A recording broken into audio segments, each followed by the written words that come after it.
Hyperinflation is a situation in which prices in an economy begin to rise rapidly and uncontrollably, and the value of money decreases quickly. In such a case, the currency loses value at an alarming rate, and people are forced to spend their money as quickly as possible because they know that the same amount of money will buy less the next day. This type of economic collapse generally occurs due to excessive money printing by the country's central bank.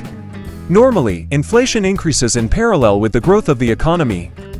But hyperinflation occurs much more quickly and uncontrollably. When a government prints too much money to deal with economic problems, the value of the currency decreases. And this causes prices to rise rapidly. The true effects of hyperinflation are often seen in the rapid devaluation of money, the erosion of savings, and people having to spend more quickly due to constant price increases. Many countries have faced hyperinflation at different times in history. Germany in the 1920s, Zimbabwe in the 2000s, and Venezuela in the early 2010s are among the most prominent examples of hyperinflation. Germany's Weimar Republic is perhaps one of the most dramatic examples of hyperinflation. After World War I, Germany was heavily burdened with reparations.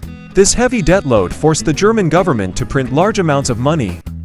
The uncontrolled printing of money caused the value of the mark to decrease rapidly, and by 1923, it took 200 million marks to buy a loaf of bread. During this period, people would stand in long lines to receive their salaries in the morning, but by the afternoon, they could buy far fewer goods with the same salary.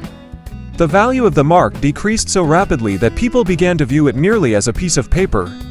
In Zimbabwe, a similar situation occurred.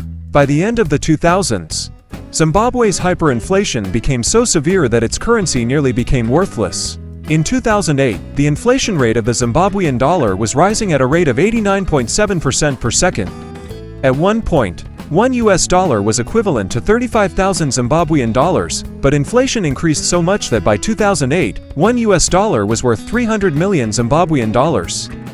The Zimbabwean government attempted to solve this issue by abandoning the Zimbabwean dollar and allowing the use of foreign currencies, such as the US dollar. Venezuela also faced a severe hyperinflation crisis in the early 2010s. Starting in 2014, the collapse of oil prices and political instability deepened the country's economic crisis. By 2018, Venezuela's annual inflation rate had exceeded 1 million%. A loaf of bread cost 1 million bolivars. However, people preferred to use foreign currencies or barter with valuable goods like gold. Because their own currency was rapidly losing value, the Venezuelan government attempted to address hyperinflation by discontinuing the printing of the bolivar and allowing foreign currency use. But the country's people continued to suffer from extremely high inflation. Another example can be seen in Argentina. Argentina experienced significant hyperinflation during the 1980s and early 2000s. In 1989, the country's inflation rate reached a staggering 3,000%. During this time, the Argentine peso rapidly lost value due to excessive money printing and growing external debt.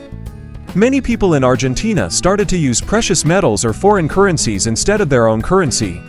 Additionally, many businesses were forced to adjust their prices daily, or even hourly. To keep up with the rapidly rising inflation, hyperinflation does not just cause a loss of money, it also destroys public trust. People lose faith in their money, and this leads to even more severe economic and social issues. Economic insecurity increases unemployment, drives away investors, and destabilizes the country's economic structure. As a result, hyperinflation causes long-lasting economic crises that can take years to recover from. Hyperinflation in a country leads to not only economic damage but also severe social consequences. People struggle to meet basic needs while various groups frantically look for solutions.